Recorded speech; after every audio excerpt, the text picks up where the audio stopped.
పల్నాడు జిల్లా దాచేపల్లి పట్టణంలోని స్థానిక జిల్లా పరిషత్ ఉన్నత పాఠశాలలో మెగా పేరెంట్స్ టీచర్స్ డే కార్యక్రమాన్ని నిర్వహించారు.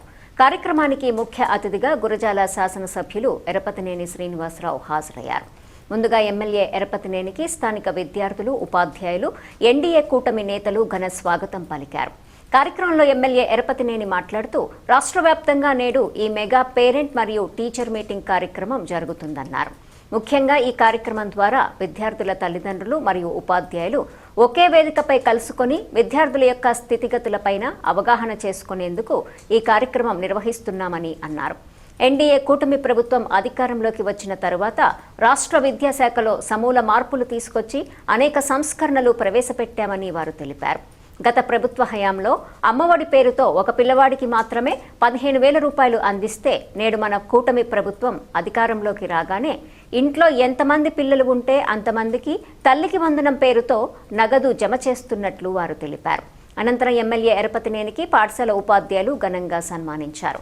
కార్యక్రమంలో ఎన్డీఏ కూటమి నేతలు, కార్యకర్తలు పాల్గొన్నారు. భోజనాన్ని స్వీకరించి వెళ్లాల్సిందిగా హృదయపూర్వకంగా విన్నవించుకుంటున్నాం. మా పాఠశాల ఈ ఆత్మీయ సమావేశ ధన్యవాదాలు. దయచేసి భోజనం స్వీకరించి వెళ్లాల్సిందిగా అందరినీ కోరుతున్నాం. పిడి రత్నరాజ్ సార్ వేదిక దగ్గరికి రావాలి.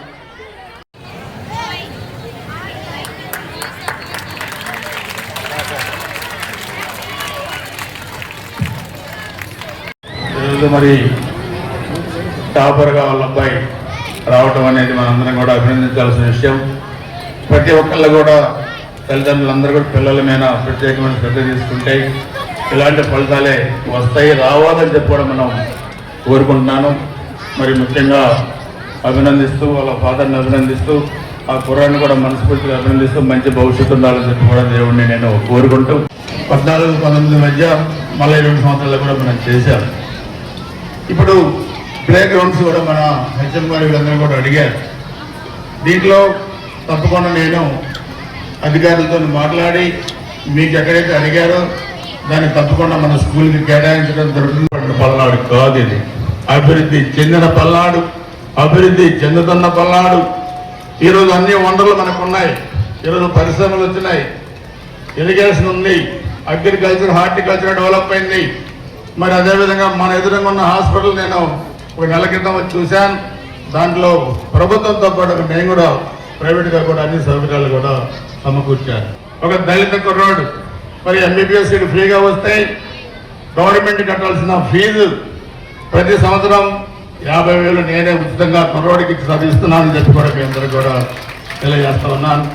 ఇలా ఎంతమందికో మనం మరి ఉపయోగపడి ఈరోజు మనం తల్లికి వందన కార్యక్రమం రెండోసారి మన ప్రభుత్వం వచ్చిన తర్వాత నిన్న మొన్న దాదాపు రాష్ట్రంలో ఉన్న 70 లక్షల మంది పిల్లలకి దాదాపు 10,500 కోట్లు జమ చేయడం జరిగింది.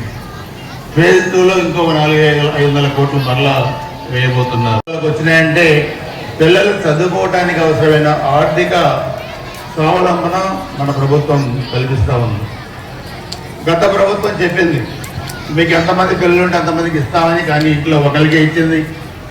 ఈ ప్రభుత్వం ఇంట్లో ఎంతమంది పిల్లలు చదువుకుంటే ఎన్నికలకు ముందు ఇచ్చిన హామీల మేరకి మార్పులు ప్రభుత్వం ఎలా తీసుకొస్తుందో దాంతో పాటుగా నేను ఒక కార్పొరేట్ కంపెనీ వాళ్ళతో కూడా మాట్లాడుతున్నాను.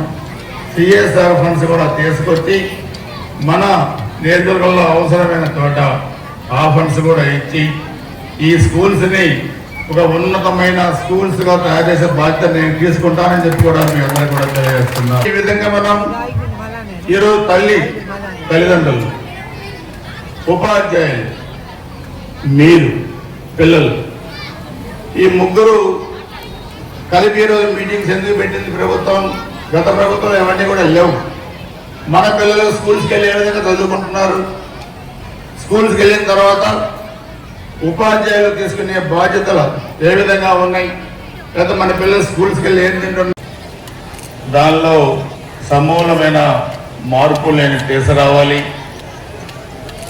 ప్రైవేట్ స్కూల్స్కి ధీటుగా వాటికంటే మిన్నగా గవర్నమెంట్ స్కూల్స్ తయారు చేసి ఆ గవర్నమెంట్ స్కూల్స్లో చదివే పిల్లలు మంచి భవిష్యత్తు కల్పించాలనే ఉద్దేశంగానే ఈరోజు రాష్ట్రంలో విద్యా వ్యవస్థలో సమూలమైన మార్పులు కూడా తీసుకురావడం జరిగింది.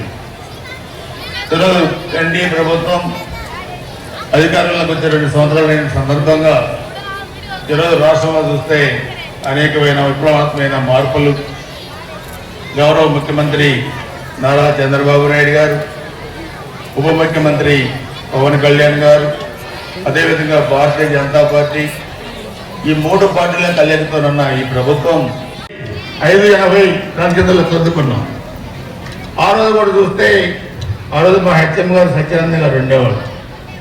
ఆయన నన్ను పిలిచి రోజు నువ్వు పొద్దున్నే అసెంబ్లీ స్టార్ట్ అయ్యే ముందు లైబ్రరీకి వెళ్ళి పొలిటికల్ న్యూస్ అన్ని రాసుకొచ్చి ఆ పొలిటికల్ న్యూస్ నువ్వు చదవాలని చెప్పేవాడు. నాకు అర్థం కాలేదు చిన్న పిల్లగాడిగా ఉన్నప్పుడు. కానీ 5 సంవత్సరాలు పొలిటికల్ న్యూస్ నేను పొద్దున్నే అసెంబ్లీకి ముందు వెళ్ళి లైబ్రరీకి వెళ్ళి అన్ని పేపర్లు ముందు పెట్టుకొని ఐఏఎస్ ఆఫీసర్లుగా, ఐపీఎస్ ఆఫీసర్లుగా, గ్రూప్ 1 అధికారులుగా, టీచర్స్గా ఎంతోమంది నేను చాలామంది చూశాను నా 30 సంవత్సరాల రాజకీయ జీవితంలో. అందుకే మనం డబ్బులు ఎవరైనా సంపాదించవచ్చు, కానీ సరస్వతిదేవిని సంపాదిద్దాం. ఆమె మనకి కరుణా కటాక్షాలు ఇవ్వటం అనేది అది చాలా కష్టమైన పని. అందుకే లక్ష్మీదేవి సరస్వతిదేవి చెప్పింది, నువ్వు నాకు ముందుండు, నీ వెనక నేను నడుస్తాను. నేను ముందున్నా నువ్వు నా వెనక నడవలేవు. ఎందుకంటే సరస్వతిదేవి కనుక మనల్ని మరి కరుణిస్తే, జీవితంలో మంచి స్థాయికి వస్తే లక్ష్మీదేవి మన వెనకనే ఉంటుంది. కాబట్టి సరస్వతిదేవి ముందుండాలి, లక్ష్మీదేవి వెనక ఉండాలి. ఇది మనం జీవితంలో పెద్దల నుంచి మనం నేర్చుకోవాలి.